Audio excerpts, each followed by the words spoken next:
সোজা রাস্তা। আমার বন্ধুগণ, নিজামুদ্দিন আউলিয়া মস্ত বড় বুজুর্গ,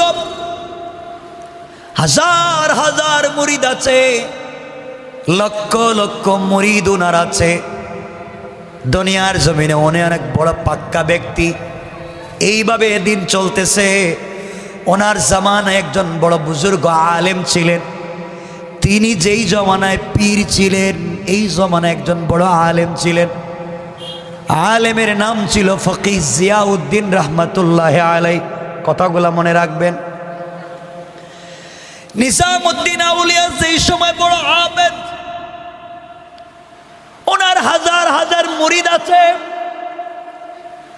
ওই সময় একজন বড় আল্লাহর আলেম ছিলেন দুনিয়ার জমিনে, যার নাম ছিল ফকিহ জিয়াউদ্দিন রহমাতুল্লাহ আলাই।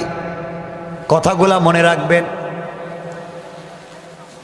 ফকিহ জিয়াউদ্দিন সব সময় নিজামুদ্দিনকে বলতেন বেদাতি। কি বলতেন? বেদাতি বলার কারণ হল নিজামুদ্দিন আউলিয়া নামাজওয়ালা, রোজাওয়ালা, তাহাজ্জুদওয়ালা, কোরআনওয়ালা, জিকিরওয়ালা, পর্দাওয়ালা, এতে কোনো সন্দেহ নাই। মস্ত বড় আবিদ, তাতে কোনো সন্দেহ নাই। কিন্তু তার মুরিদের একটা কাজ করত। তিনি যেই জায়গায় বসে থাকতেন, মুরিদেরা বিভিন্ন সময় তার নাম নিয়ে সামা করত। সামা, সামা বুঝেন তো? এটা বুঝেন না উনি? সামা বুঝেননি? মানে ওই যে ডোল তো বুঝেন? ডোল মানে এক সাইড খোলা, এক সাইড বন্ধ। এটাতে তারা সামা করতো, মানে এই যে ডুলে বাড়ি দিত। এগুলা দিয়া দিয়া তারা গান গাইত, জিকির করত। এটা দিয়া তারা, যাকে আমরা কেউ বলে দোফ, কিন্তু ওই সময় এটা ছিল গানের জন্য, সামার জন্য, জিকিরের জন্য। পিসাব বসলে মুরিদের দেখেন আজকালকের পিসাবরা কি করে, কিছু পীর আছে না, ডুল বাজায় না গান বাজায়, গান বাজায়। তো নিজামুদ্দিন আউলিয়ার সময় এই গান ছিল না যে নারী পুরুষ এখানে নাচানাচি করে ল্যাংটা বাবার দরবারে। দিল্লির নিজামুদ্দিন আউলিয়া মস্ত বড় আবেদ, নামাজ পড়েন, তাহাজ্জুদ গুজার, এতে কোনো সন্দেহ নাই। তার দরবারে নারী পুরুষ আসার কোনো সুযোগ নাই। সুন্দর করে চালাচ্ছেন, কিন্তু তার মুরিদেরা বেশি ভালোবাসা ভালো, কথা বলেন, ভালো না। ওরা ভালোবাসতে গিয়ে এক পর্যায়ে সামা করে ডুল বাজায়, কিন্তু তিনি তাদেরকে নিষেধ করেন না। তিনি তাদেরকে নিষেধ করেন না। এইভাবে চলতে আছে।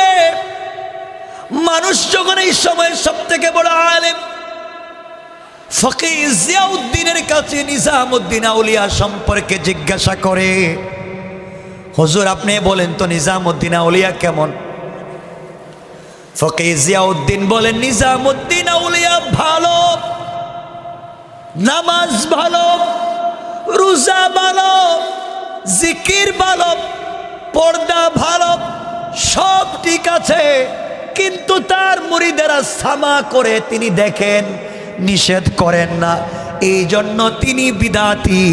মরার আগে বলবো বিদাতি, কিয়ামতের দিনও বলবো বিদাতি। কারণ যিনি জিকির করতে গিয়া মুরিদেরা গান বাজায়, সামা করে, নিষেধ করতে পারেন না, আমি কোনোদিন তাকে মানতে পারি না। যাকে ভালো বলেছি ভালো, যাকে খারাপ বলেছে খারাপ। আমি ছোট ছোট পীরের কথা বলতেছি না, ডাইরেক্ট নিজামুদ্দিন আউলিয়ার কথা বলতেছি। দেখেন কি হয়। আমার বন্ধুগণ, এইভাবে চলতে লাগলো দীর্ঘদিন। নিজামুদ্দিন আউলিয়া জানতে পারলেন ফকিহ জিয়াউদ্দিন তাকে বিদাতি বলেন, তাকে মানেন না। তার সবগুলা কাজ তিনি মানেন, কিন্তু সামা করাকে তিনি মানেন। কথা বলেন। আপনি আপনার পীরের মুরিদ ভালো করে মানেন, আপনার পীর যদি ভালো কথা বলে মানেন, কিন্তু পীরও গাঁজা খায়, আপনিও গাঁজা খান, পীরও ফেন্সিডিল বেচে, আপনি ইয়াবা বিক্রি করেন।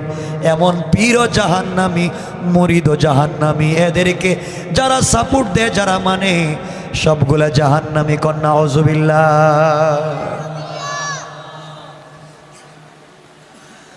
আমার বন্ধুগণ, একবার ফকির জিয়াউদ্দিন অসুস্থ হয়ে পড়লেন।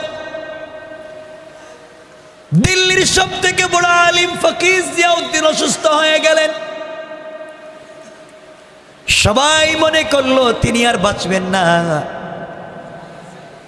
এমন সময় নিজামুদ্দিন আউলিয়া একদিন এক প্রোগ্রামে যাচ্ছেন।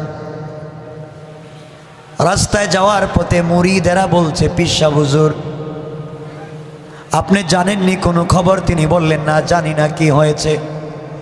সবাই বলতেছেন, পীর সাহেব শোনেন, আপনাকে যেই ব্যক্তি সারা জীবন বিদআতি বলেছে, আপনাকে যেই ব্যক্তি কোনোদিন মানতে চায় না, পাবলিকের সামনে আপনাকে বিদআতি বলে ছোট করে, ফকির জিয়াউদ্দিন অসুস্থ, সাকারাত শুরু হয়েছে, মরে যাবে। মুরিদের উদ্দেশ্য ছিল এই কথা যদি নিজামুদ্দিন আউলিয়াকে বলি তিনি খুশি হবেন, আর বলবেন যেই ব্যক্তি আমাকে সারা জীবন বিদআতি বলছে ও মরে যাচ্ছে, মরে যাক। যা আমরা করব, আমরা হলে তো ফেসবুকে টুইটারে আমাদের পীর সাহেবের নাম দিয়ে লাগাই দিতাম। নিজামুদ্দিন আউলিয়া বলেন, সত্যি কি তুমি দেখে এসেছ? সত্যি কি তুমি জানো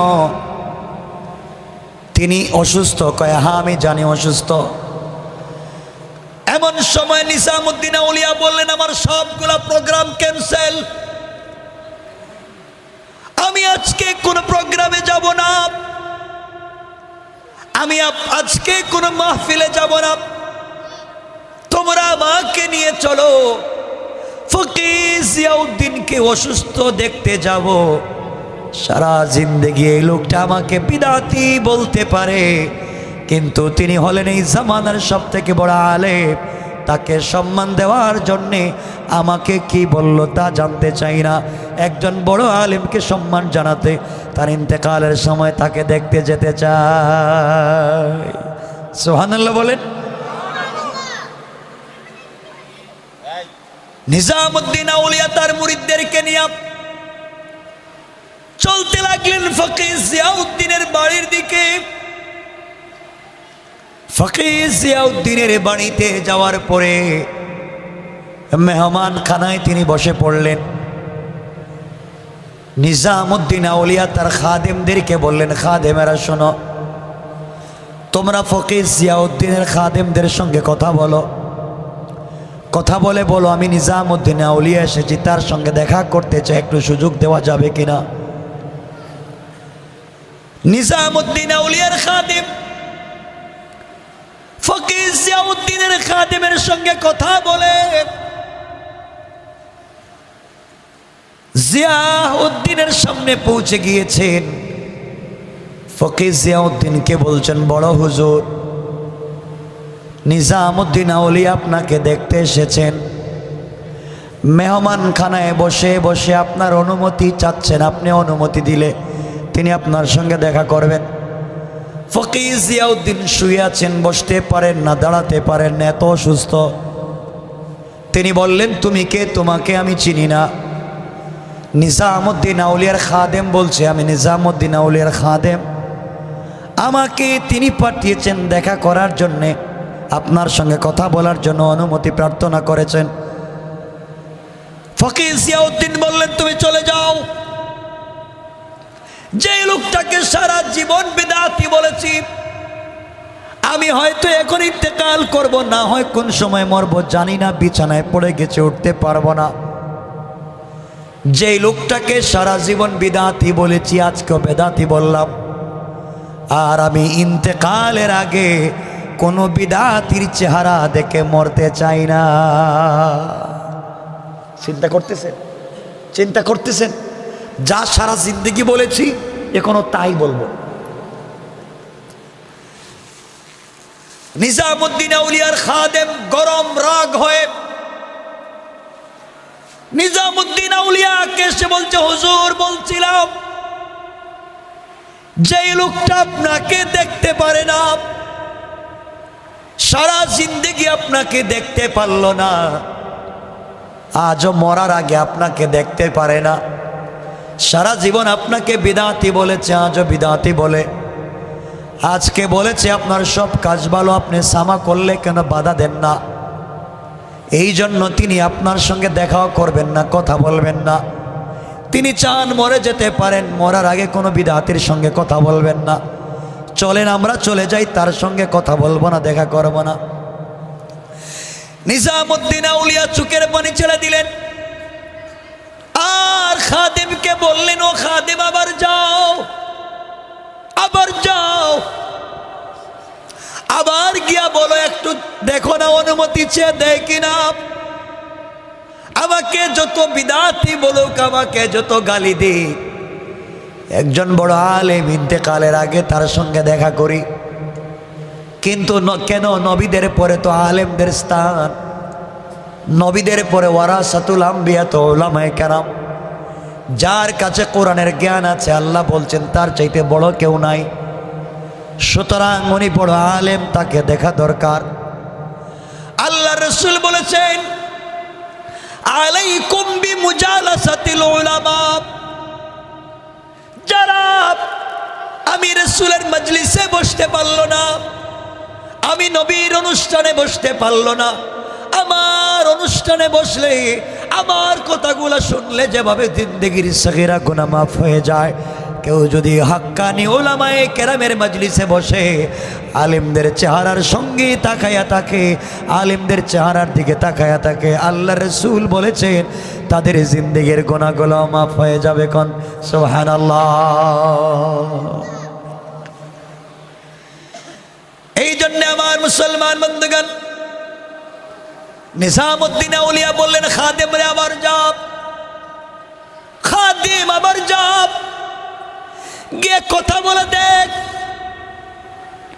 ফকির জিয়াউদ্দিন আমাকে অনুমতি দেয় কিনা।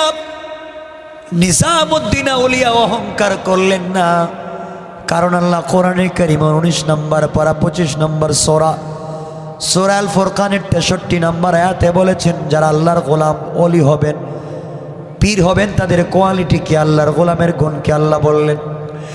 আবার আল্লাহ বললেন, ওয়া ইবাদুর রাহমানিল্লাযীনা ইয়ামশুনা আলাল আরদি হাওনা।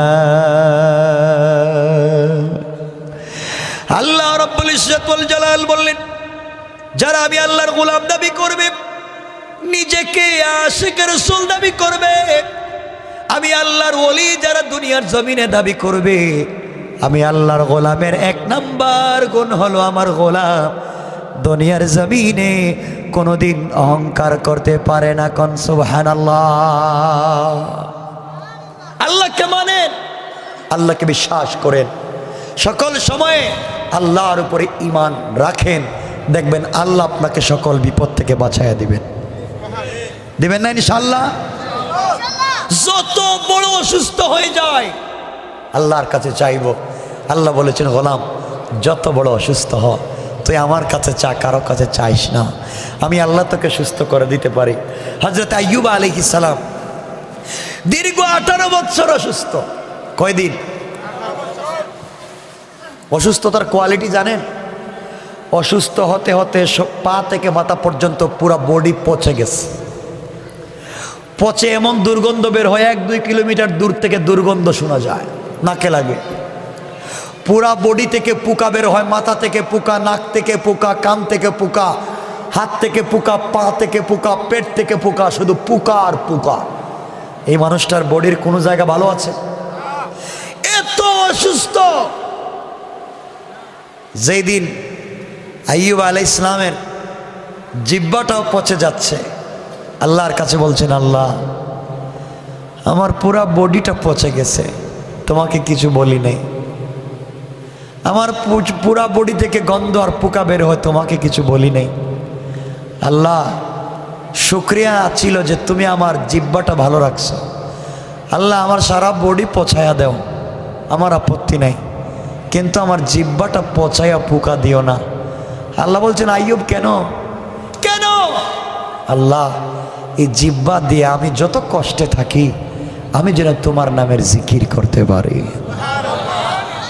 আল্লাহ বলেন আইয়ুব এত কষ্টে থাকার পরেও, পুরা বডি পচে গেছে, এত কষ্টে থাকার পরেও আমি আল্লাহকে বলে যাও নাই, শুধু জিহ্বাটা ভালো থাকবার জন্য আমি আল্লাহর কাছে চাইলা, আমি আল্লাহ খুশি হইয়া তোমাকে সুস্থ করে 32 বছরের যুবক বানাইয়া দিলাম। সুবহান আল্লাহ। পারেন? কথা বলেন পারেন? পারেন, আল্লাহ পারেন। এজন্য আমার মুসলমান বন্ধুগণ, কষ্ট হচ্ছে আপনাদের? নিজামুদ্দিন আউলিয়ার খাদেম আবার গিয়েছে, আবার গিয়ে বলছি 2 নাম্বার 12 হুজুর নিজামুদ্দিন আউলিয়া আমাকে পাঠিয়েছেন, আপনি তার সঙ্গে একটা বার দেখা করবেন, তিনি আসছেন আপনার সঙ্গে দেখা করতে চায়। নিজামুদ্দিন আউলিয়া বললেন একবার বলেছি তার সঙ্গে দেখা করব না, আবারও বললাম দেখা করব না, এখান থেকে চলে যাও। নিজামুদ্দিন আউলিয়ার খাদেম এসে বলছে হুজুর 2 নাম্বার বার গিয়েছি, আমাকে তাড়াইয়া দিয়েছে, এখন চলেন তো চলে যাই। নিজামুদ্দিন আউলিয়া বললেন 2 বার গিয়েছো, তাড়াইয়া দিয়েছে, আরেকটা বার গিয়া দেখো না সুযোগ দেয় কিনা। কত দিল নরম করে ফেললেন, কত ছোট হয়ে গেলেন, আরেকবার গিয়া দেখো দেখা করার সুযোগ দেয় কিনা। খাদেম বলছে হুজুর আমি আর যাবই না, 2 বার গিয়েছি, আমাকে বিতাড়িত করে দিয়েছেন, আর যাব না, এখন আমি গিয়ে কি বলবো? নিজামুদ্দিন আউলিয়া বললেন বাবা যাও, এখন গিয়া তুমি তার কাছে ওই কথা বলবা যে নিজামুদ্দিন আউলিয়া তার জিন্দগিতে যত কোনোভাবে যদি কোনো বিদাত করে থাকে, কোনোভাবে চলার পথে যদি কোনো অন্যায় করে থাকে, আপনার ইন্তেকালের আগে আপনার সঙ্গে দেখা করে তওবা করে বিদাত কাজ ছাড়তে চায়। সুবহানাল্লাহ বলেন। সবগুলা বিদাত কাজ ছেড়ে দিতে চায়, এই জন্য তওবা করবার জন্য আপনার কাছে আসতে চাই। এই কথাটা আপনি তার কাছে জানাইয়া দিবেন, মনে রাখবেন কি বলতে চাই। দেখেন কি সম্মান, নিজামুদ্দিন আউলিয়া ফকির জিয়াউদ্দিনকে কত সম্মান দিলেন।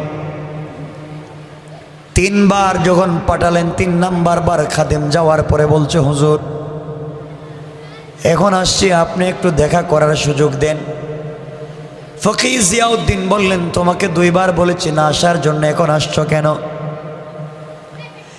এই সময় নিজামুদ্দিন আউলিয়ার খাদেম বলছে হুজুর এখন আপনার কাছে নিজামুদ্দিন আউলিয়া আমাকে পাঠিয়েছে, জীবনে চলার পথে যদি কোনো বিদআত করে থাকেন, তাওবা করার জন্য আসতে চান, আপনি যদি একটা সুযোগ দেন। এই কথা শুধু বলেছে। ফকির জিয়াউদ্দিন বললেন কারা আছো আমাকে কষ্ট করে বসাইয়া দাও, আমাকে একটু বসাও।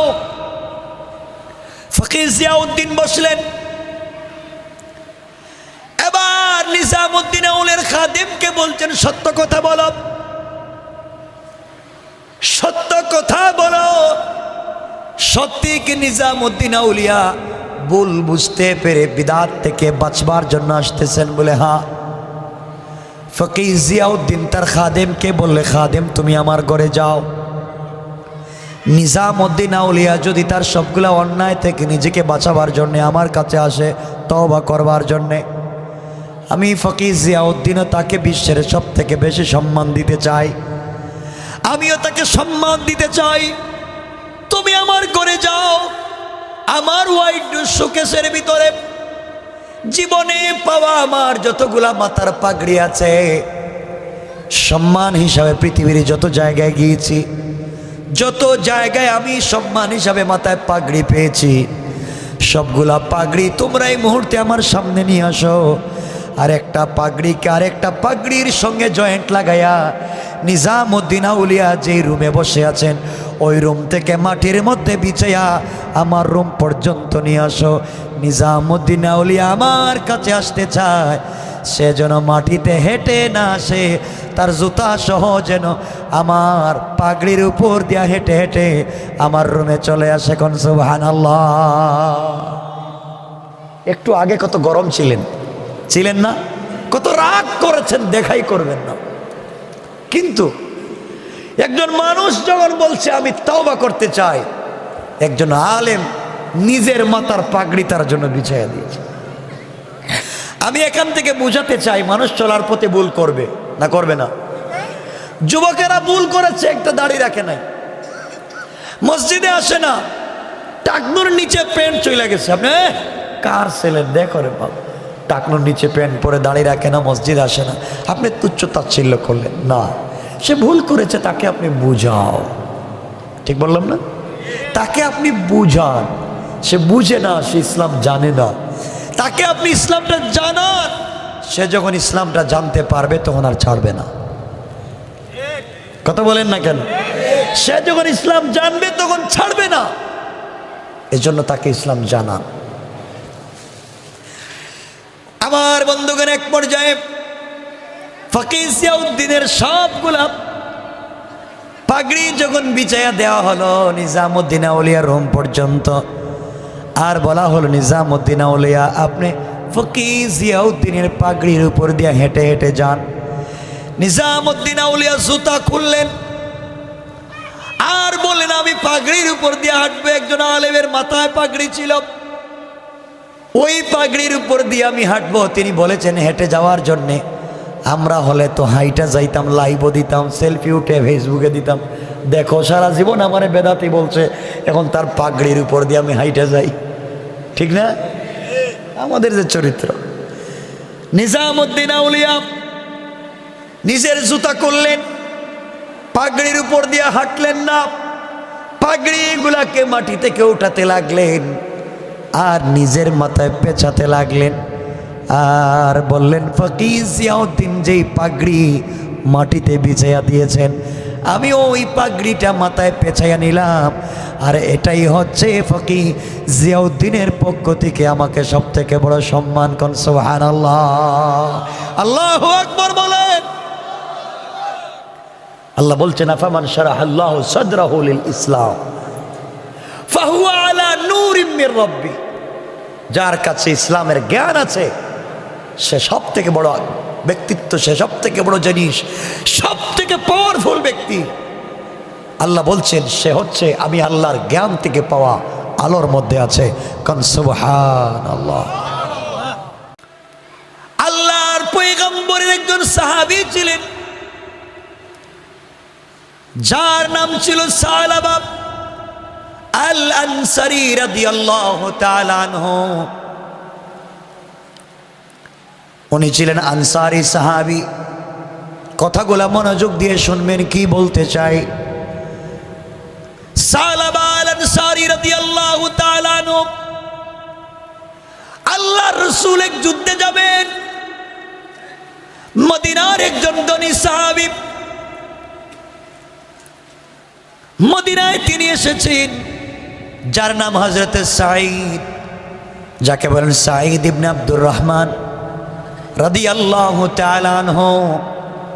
সাঈদকে বিশ্ব নবী নিয়ে জিহাদে চলে যাবেন, যুদ্ধে চলে যাবেন।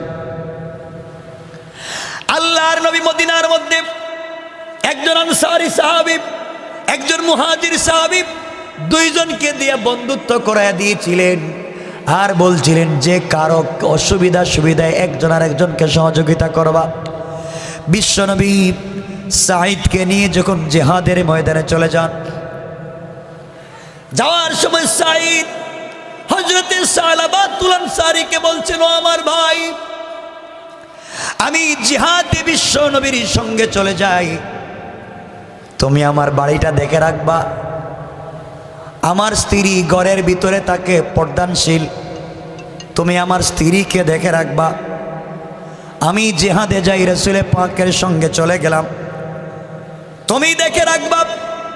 এই কথা বলে সাঈদ ইবনে আব্দুর রহমান সালাবাতুল আনসারীকে বললেন, রাসূলের সাহাবীকে বললেন, বাইরে তুমি আমার বাচ্চা, আমার পরিবার, আমার সম্পত্তি, আমার বাগান, আমার স্ত্রী সব কিছুকে তোমার কাছে আমানত রেখে গেলাম। আমি জিহাদে চলে যাই, তুমি আমানতকে রক্ষা করে চলবা।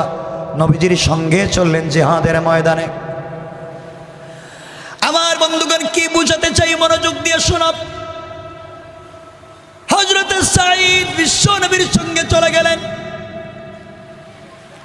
দীর্ঘদিন পর্যন্ত নবীজির সঙ্গে জিহাদে ছিলেন। এদিকে সালাবাতুল আনসারী রাদিয়াল্লাহু তাআলা আনহুর কাছে আল্লাহর পয়গম্বরের সাহাবী, যে কোনো সময় যে কাউকে শয়তান ধোঁকা দিতে পারে কিনা, কথা বলেন না কেন? মনে রাখবেন, যে কোনো সময় যে কাউকে শয়তান ধোঁকা দিতে পারে, তারই ক্ষমতা আছে। আল্লাহর কাছে শয়তান বলেছিল, আল্লাহ তাআলা তুমি যখন আমার জিন্দেগির সকল আমলগুলাকে বরবাদ করে দিয়েছ, হাজার হাজার লক্ষ লক্ষ বছরের সালাতকে বরবাদ করে দিয়েছ, আমার অত ইবাদতগুলাকে নষ্ট করে দিলা। আল্লাহ তাআলা পৃথিবীতে এমন কোনো জায়গা নাই যেখানে শয়তান আল্লাহকে সেজদা করে নাই। পৃথিবীতে আল্লাহ এমন কোন কিতাব নাজিল করেন নাই যেই কিতাবের জ্ঞানী শয়তান ছিল না। তুমি আর আমি তো হয়তো কোরআনের হাফেজ, তুমি আর আমি হয়তো একটা কিতাব মুখস্থ পারি, কিন্তু আল্লাহ যত কিতাব দুনিয়ার জমিনে নাজিল করেছেন, শয়তান সব কিতাবের হাফেজ ছিল। তুমি আর আমি হয়তো 2-4টা মসজিদে সাজদা দিয়েছি আল্লাহকে, আর শয়তান এই জমিনের পূর্ব থেকে পশ্চিম, উত্তর থেকে দক্ষিণ, গোটা দুনিয়ার সকল জায়গায় আল্লাহকে সাজদা করেছে। এত বড় ইবাদত গুজার হওয়ার পরেও যেই সময় আল্লাহ বলেছিলেন, একটা হুকুমের কথা মানল না, আল্লাহ তাকে রাজিম শয়তান বানাইয়া দিলেন, বিতাড়িত শয়তান বানাইয়া দিলেন। এমন সময় শয়তান আল্লাহকে বলেছিল, আল্লাহ তাআলা আমি এত ইবাদত করেছি, এত সালাত আদায় করেছি, এত নামাজ পড়েছি, এত রোজা রেখেছি, সব কিছু আপনি বরবাদ করে দিয়েছেন শুধুমাত্র কেবলমাত্র একটা হুকুম না মানার কারণে। শয়তান হুকুম মানে নাই কয়টা? কথা বলেন। আল্লাহ বলেছিলেন আদমকে সেজদা কর, এই একটা মাত্র হুকুম সেজদা করার কথা বলছেন, মানে নাই। আল্লাহ রব্বুল ইজ্জত ওয়াল জালাল তাকে শয়তান বানাইয়া দিলেন। আর আমরা তো আল্লাহর কোনো একটা হুকুম মানি না। এরপরে আমরা বড় মানুষ, মনে রাখবেন শয়তান আল্লাহকে বলেছে, আল্লাহ তাআলা আমি এত ইবাদত করলাম, সবগুলাকে আপনি ধ্বংস করে দিয়েছেন। আগমনী তোমার কাছে আমি চাই। দেখেন, শয়তান জানতো আল্লাহর কাছে না চাইলে কিছু পাওয়া যাবে। শয়তানও জানতো, কিন্তু আমরা জানি না। শয়তান আল্লাহর কাছে বলছে, আল্লাহ তাআলা তুমি যেহেতু আমাকে শয়তান বানিয়ে দিয়েছ, আমাকে মারদুদ বানিয়ে দিয়েছ, আমাকে বিতাড়িত করে দিয়েছ, আল্লাহ তাআলা তোমার কাছে আমি চাইলাম কিয়ামত পর্যন্ত তুমি আমার হায়াতকে বাড়াইয়া দাও। শয়তান জানে আল্লাহর কাছে না চাইলে কেউ দিতে পারবে। আল্লাহ বললেন, শয়তান রে যা, তোর হায়াতকে কিয়ামত পর্যন্ত বাড়াইয়া দিলাম। এবার শয়তান বলছে, আল্লাহ তাআলা তুমি আমাকে একটু শক্তি দাও। আল্লাহ বললেন, শক্তি দিলাম। আল্লাহ আর একটু শক্তি দাও। কেমন শক্তি চাস? আমি যেন তোমার বনি আদমের রক্তে রক্তে, ব্লাডে ব্লাডে, রগে রেশায় ঢুকে ঢুকে ধোঁকা দিতে পারি। আল্লাহ বলেন, যা তোকে শক্তি দিলাম, তুই আমার গোলামকে ব্লাডের সঙ্গে মিশে মিশে ধোঁকা দিতে পারবে, যা। আল্লাহর কাছে বলছে, আল্লাহ আর একটু শক্তি দাও। কি শক্তি দিব? আমি যে কোনো সময় যে কোনো রূপ যেন নিতে পারি। আল্লাহ কই দিলাম। আল্লাহ আরো শক্তি দাও, কি চাস? আয় আল্লাহ তাআলা আমি যেন দিনে ধোঁকা দিতে পারি, রাতে ধোঁকা দিতে পারি, জাগ্রত থাকতে ধোঁকা দিতে পারি, ঘুমের মধ্যে ধোঁকা দিতে পারি, সরাসরি সামনে না আইসা মনের ভিতরে ধোঁকাটা যেন দিতে পারি, এই শক্তি দাও। আল্লাহ বললেন, শয়তান রে, তোকে এই শক্তি দিলাম, যা। শয়তান এবার সবগুলা শক্তি পাইয়া, সবগুলা ক্ষমতা পাইয়া মুস্কি হাসে আল্লাহকে বলতেছে, আল্লাহ তাআলা জাহান্নাম কয়টা বানাইছো? আল্লাহ বলেন, জাহান্নাম বানাইছি 6টা, 6টা স্তরে জাহান্নাম বানাইছি। শয়তান বলে, আল্লাহ তোমার জাহান্নাম আরো বাড়াইতে পারো। ও কেন? আল্লাহ তাআলা এই জাহান্নাম দিয়ে লাভ হবে না, আরো বাড়াও, কারণ তোমার যতগুলা বনিয়াদম দুনিয়ায় আছে একটাও জান্নাতে যাবে না, সবগুলাকে ধোঁকা দিয়ে আমি জাহান্নামে দিব। নাউজুবিল্লাহ। এবার আল্লাহ বললেন, শয়তান রে, তুই আমাকে চ্যালেঞ্জ দিলি, তুই আমার সঙ্গে কৌশল করলে, ধোঁকাবাজি করলি, ক্ষমতা পাইয়া আমার গোলামকে ধোঁকা দিয়া জাহান্নামে নেবার কথা বললে। গোলাম রে, শয়তান রে, শোন, তাহলে আমি আল্লাহ তোকে চ্যালেঞ্জ দিলাম, তুই আমার গোলামকে আমি যদি 100 বছর হায়াত দিই, 99 বছর 11 মাস 29 দিন তুই যদি ভুল পথে চালাস, আমার গোলাম যদি আমাকে বলে যায় আর একটা মাত্র দিন বাকি আছে আমার গোলাম মরে যাবে, ওই দিনের ভিতরে আমার গোলাম যদি গোটা জিন্দেগির গুনার জন্যে আমি আল্লাহর দরবারে চোখের পানি ছেড়ে দিয়ে তওবা করে, আর আমার গোলামের চোখ থেকে মাছির দানা পরিমাণ 1 ফোঁটা পানি চোখ থেকে যদি গড়াইয়া পড়ে যায়, আমি আল্লাহ কথা দিলাম রে শয়তান, আমি আল্লাহ সাথে সাথে আমার গোলামের জিন্দেগির গুনাহগুলোকে মাফ করে জান্নাতি বলে ফয়সালা করে দিতে আমি আল্লাহর 1 মিনিটও দেরি হবে না। কোন সুবহানাল্লাহ। আবার বন্ধুগণ, আশরাফ আলী থানভী লিখেন, এক গোলাম, এক যুবক 80 বছর আল্লাহর কাছে প্রতিদিন ডাক দিয়া বলে, ইয়া সনামু, ইয়া সনামু, ইয়া সনামু। সনামুন অর্থ মূর্তি। কি? মূর্তি। প্রতিদিন মূর্তি সামনে নিয়া ডাক দিয়া বলে, ইয়া সনামু, আমার মেয়ের বিয়া সাহায্য করো, আমিও সুস্থ সাহায্য করো। আচ্ছা, কোন তো মূর্তি কিছু শুনে? আপনারা বলেন, মূর্তি কিছু বুঝে? প্রতিদিন এভাবে মূর্তির সামনে নিয়ে ইয়া সনামু বলে, একদিন 2 দিন না, বলতে বলতে 80 বছরে শেষ হয়ে গেছে। সনামন বলতে বলতে পাগল, কেউ তো তার কথা শোনে না।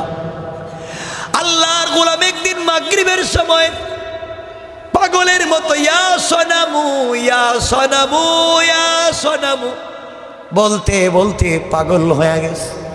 মূর্তি তো কথা শোনে না। হঠাৎ করে ভুল করে তার মুখ দিয়া ইয়া সনামুনের জায়গায় আমার আল্লাহর সিফতি নাম ইয়া সমাদু বের হয়ে গেছে। কোন আল্লাহু আকবার।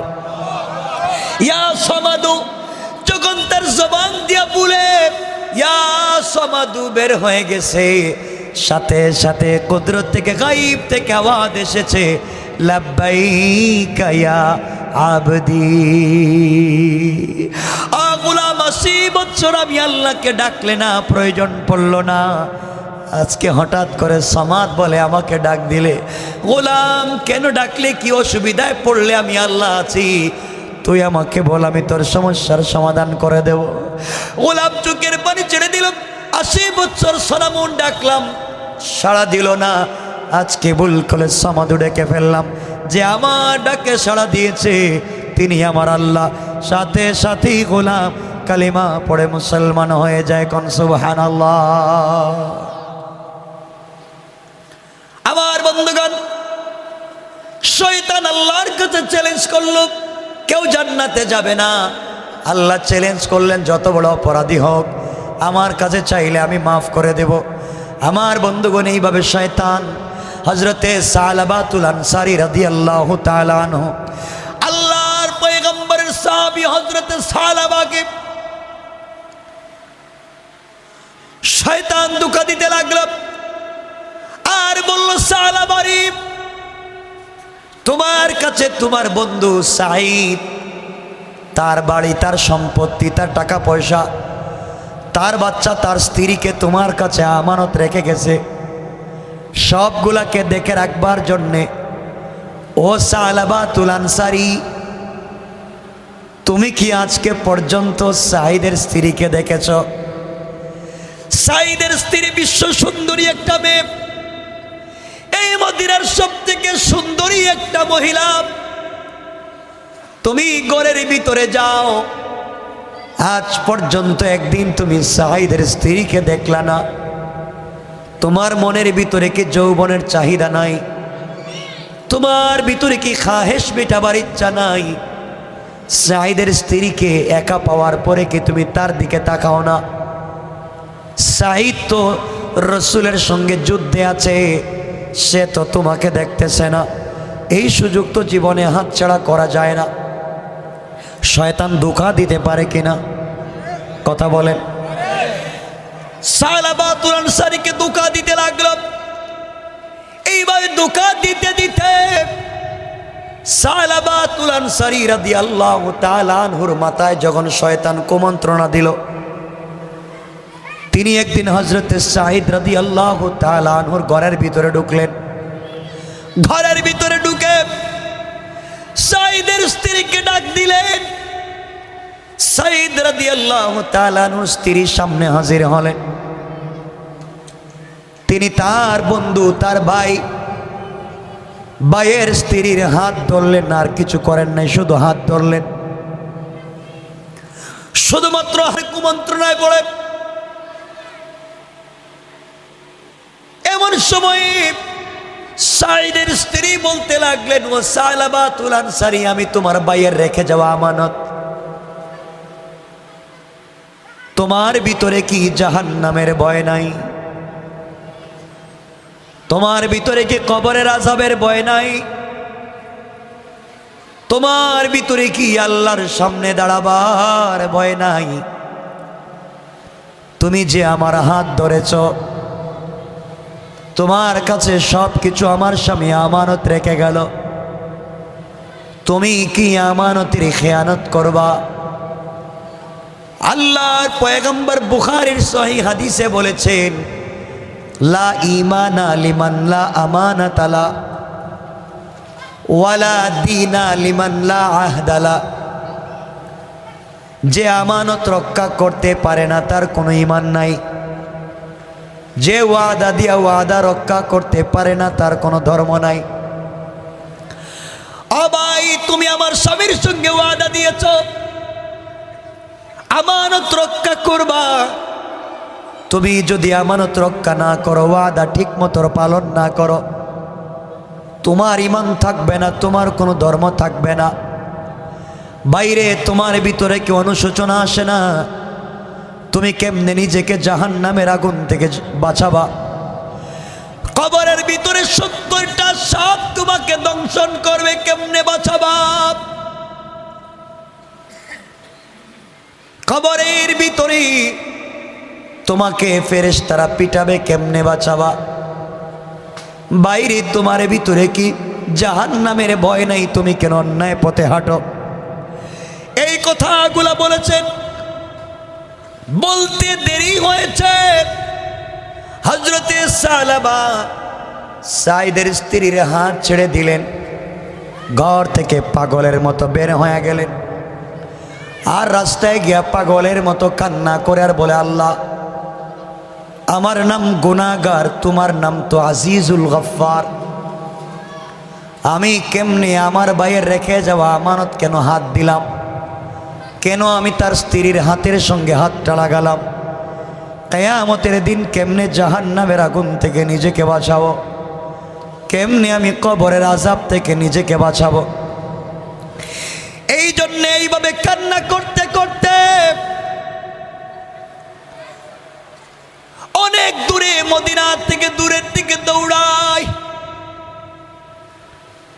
আল্লাহর পয়গম্বর জিহাদ থেকে চলে আসলেন। কথাগুলো শুনেন কি বলতে চাই।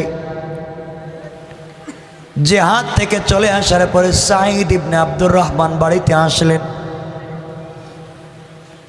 স্ত্রী কি বললেন, স্ত্রী রে আমার ভাই সালাবাতুল আনসারী কোথায়, তাকে যে আমি দেখি না।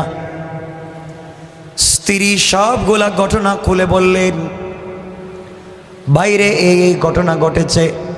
স্বামীকে বললেন এই এই ঘটনা ঘটেছে, তোমার ভাই এই কাজ করেছে, আমার হাত ধরেছে, আমি তাকে জাহান্নামের কথা বলে ভয় দেখালাম, সে এই দিকে জঙ্গলে চলে গেছে। সাইদ ইবনে আব্দুর রহমান দৌড়াতে লাগলেন জঙ্গলের দিকে। গিয়ে দেখেন হযরতে সালাবা জঙ্গলের এক কর্নারে পুরা পুরা চোখের পানি ছেড়ে কান্না করে তওবা করে। সাইদ বললেন, বাইরে তোমার কাছে আমি সব কিছু আমানত রেখে গেলাম, আর তুমি কেন আমার স্ত্রীর হাত ধরলে, এমন অন্যায় করলা? কি গুনাহ হয়েছে আমি তো জানি না, তুমি চলো নবীজির দরবারে যাই, দেখি নবীজি কি বলবেন। সালাবা বললেন, বাইরে ও ভাই, তুমি আমার হাতে পায়ে রশ্মি লাগাও, হাতে পায়ে বেড়ি লাগাইয়া তুমি টাইনা টাইনা নিয়ে যাও। আমি এত বড় অপরাধ করেছি, রাসূলের সামনে কেমনে যাই? হযরত সাঈদ রাদিয়াল্লাহু তাআলা আনহু, হযরত সাঈদ রাদিয়াল্লাহু তাআলা আনহু সালাবাকে নিয়ে গেলেন হযরতে আবু বকরের দরবারে। আবু বকরকে সালাবা বললেন, বাইরে আমি অপরাধ করেছি, আমি এত বড় ভুল করেছি, তুমি বলো ক্ষমা হবে কিনা? আসলে শুধু হাত ধরেছেন। আবু বকর বললেন, বাইরে তুমি আমানতের খেয়ানত করেছো, তোমার গুনাহ আল্লাহ মাফ করবে কিনা জানি না, তবে আমার কাছে তোমার ব্যাপারে কিচ্ছু করার নাই। আমার বন্ধুগণ, হযরতে সালাবাতুল আনসারীর একটা মেয়ে ছিল হযরতে খানসানা, সেও বাবার রশ্মি দইরা দইরা টানতেছে। আমরের দরবারে গেলেন, আমর ডাক দিয়ে বলেন, সালাবা, ভাইয়ের রেখে যাওয়া আমানতের খেয়ানত করেছ, তুমি কেন তার স্ত্রীর হাত ধরেছো আমি জানি না, আল্লাহ তোমাকে ক্ষমা করবে কিনা জানি না, তবে আমার বাড়ি থেকে যাও। হযরতে সালাবা বললেন, সাঈদ রে, তুমি আমাকে নিয়ে চলো বিশ্ব নবীর দরবারে। ইচ্ছা ছিল নবীজির বাড়িতে না গিয়া সাহাবীদের মাধ্যমে যদি সমস্যার সমাধান করে যায় বেঁচে যাব। কেমনে চেহারা নবীজির সামনে গিয়ে আমি দেখাই। হযরতে সালাবাকে বিশ্ব নবীর দরবারে হাজির করা হলো। আমার নবী সব কথা শুনে বললেন, সালাবা, তোমাদের দুজনকে আমি বাই বাই বানাইয়া দিয়েছিলাম, বন্ধুত্ব তো আমি লাগাইয়া দিয়েছিলাম, তোমাকে বড় আমানতদার মনে করেছিলাম, তুমি কেন সাঈদের স্ত্রীর হাত ধরলে? চিন্তা করেন, শুধুমাত্র হাত ধরেছে, নিজেকে কত বড় অনুশোচনায় ভোগাচ্ছে, কি গুনাহ করে ফেলেছে। আর তুমি আমি জাহান্নামের কত কাজ করে এখন পর্যন্ত তওবা করি না। কেমনে আল্লাহর জমিনে হাঁটো, কেমনে গুনাহ করে আল্লাহর জমিনে ধম্ব ভরে হাঁটো, কি জবাব দিব মরার পরে? কবরে গিয়ে আল্লাহর সামনে কি বলে জবাব দিবা? আল্লাহর নবী বললেন, সালাবারে আমার বাড়ি থেকে বের হয়ে যাও, আমিও জানি না তোমার ব্যাপারে আল্লাহ কোন ফয়সালা দিবেন আমি জানি না, তুমি কেন আমানতের খেয়ানত করলে? শুধুমাত্র হাত ধরলেন, এটা এত বড় অপরাধ হয়ে গেল।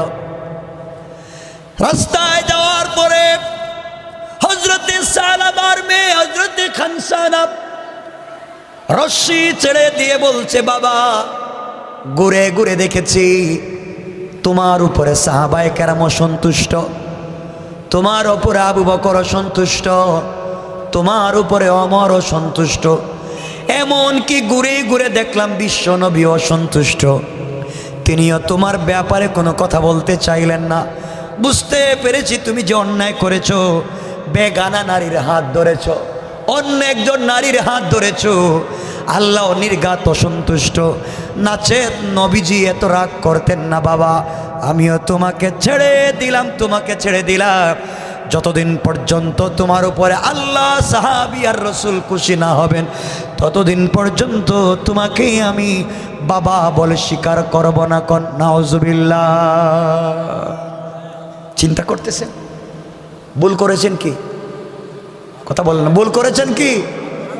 হাত ধরেছেন, শুধু একজন বেগানা নারীর হাত ধরেছে, এটাই তো অপরাধ না আর কিছু? কথা বলেন না কেন? আপনাদের কষ্ট হচ্ছে ভাই? আমি রেখে দিব, 12টা হয়ে যাচ্ছে, 12টা হচ্ছে আর আপনাদের কষ্ট হইতেছে দেখতেছি। আবার মুসলমান বন্ধুগণ গভীর মনোযোগ, খানসানা ডাক দিয়ে বলছে, আব্বাজান আপনাকে আমি ছেড়ে দিলাম, কেউ আপনার উপরে খুশি না, জিন্দেগিতে আপনাকে বাবা বলে স্বীকার করব না। তুমি কেন অন্য নারীর হাতটাকে তুমি ধরলা, এটাই অপরাধ।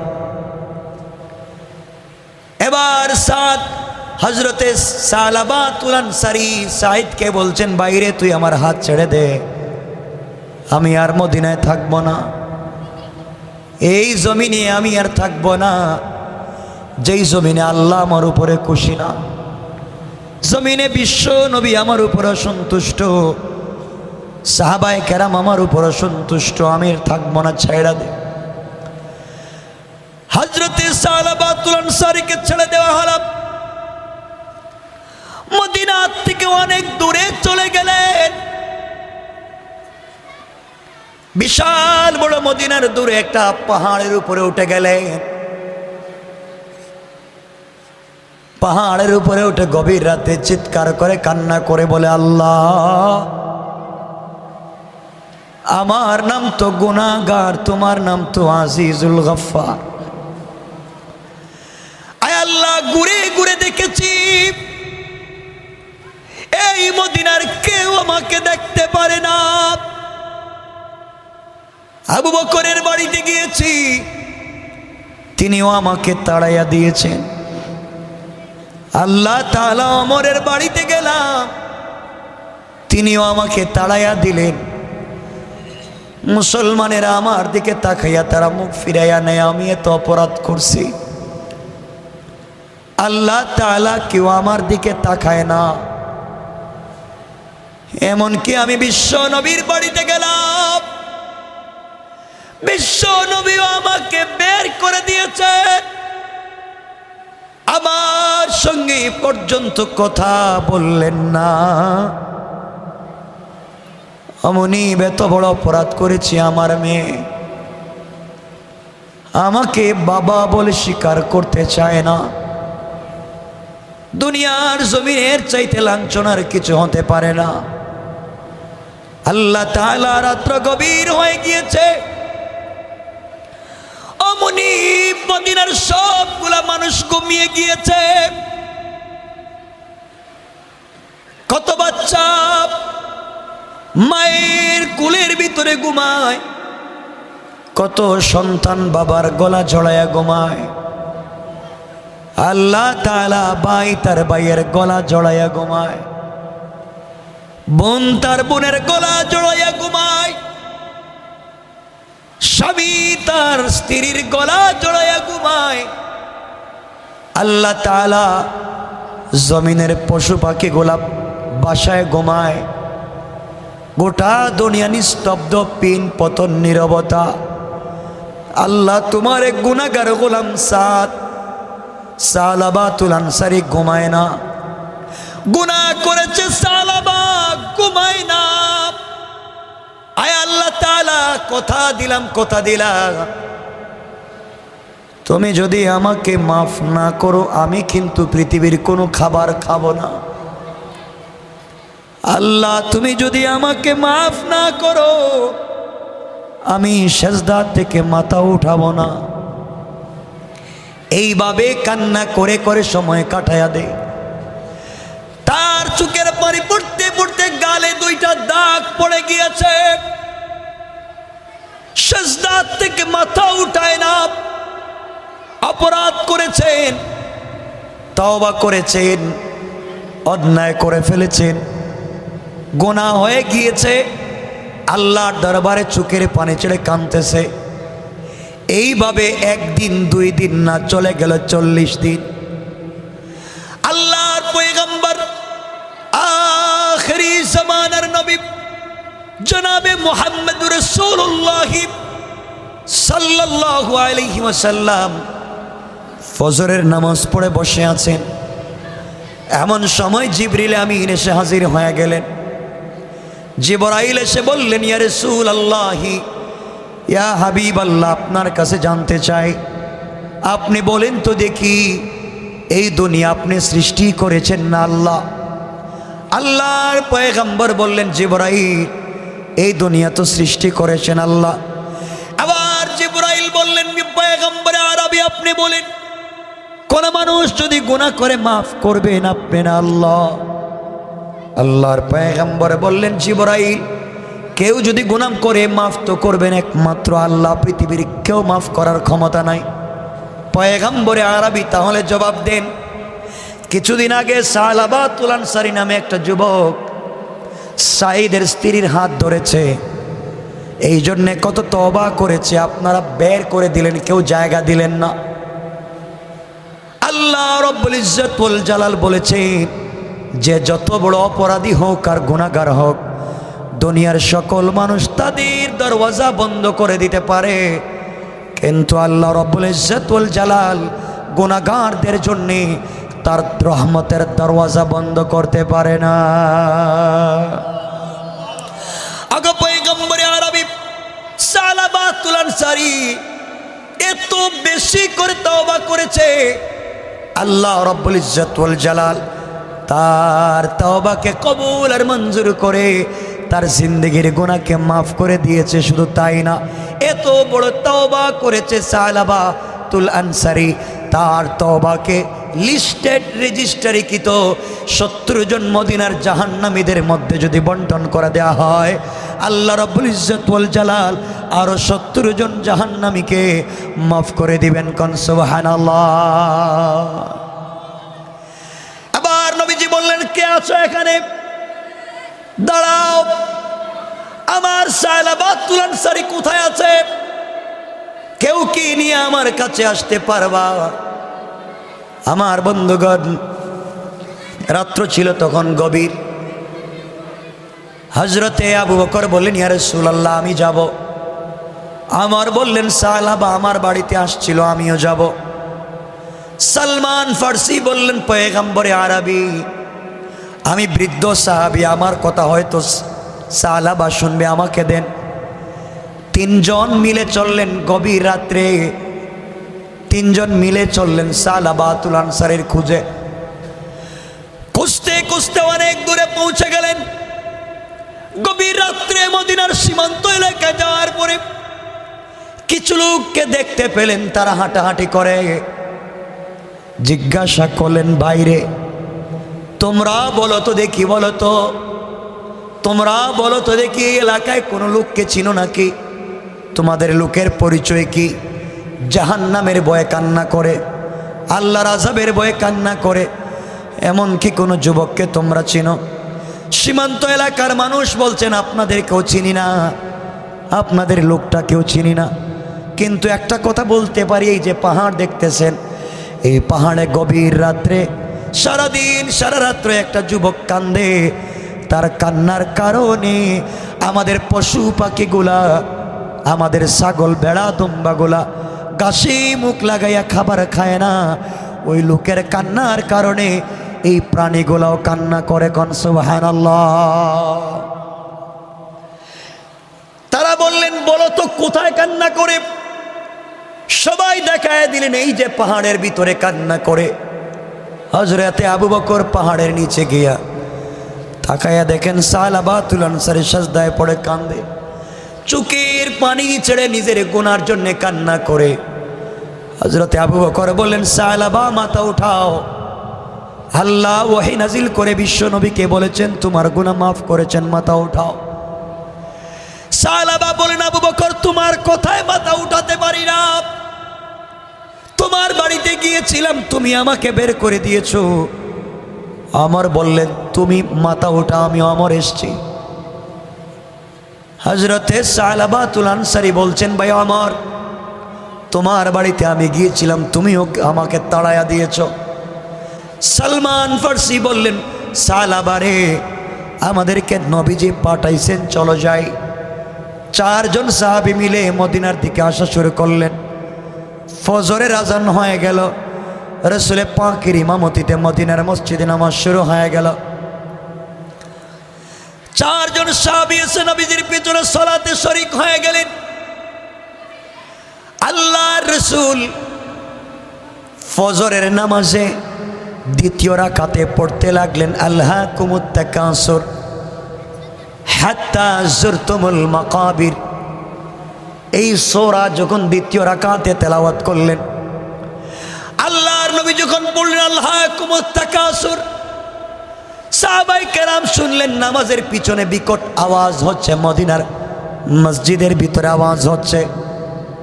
আওয়াজ হলো, গভীর আওয়াজ হলো। নবীজি পড়লেন হাত্তা যুরতুমুল মাকাবির।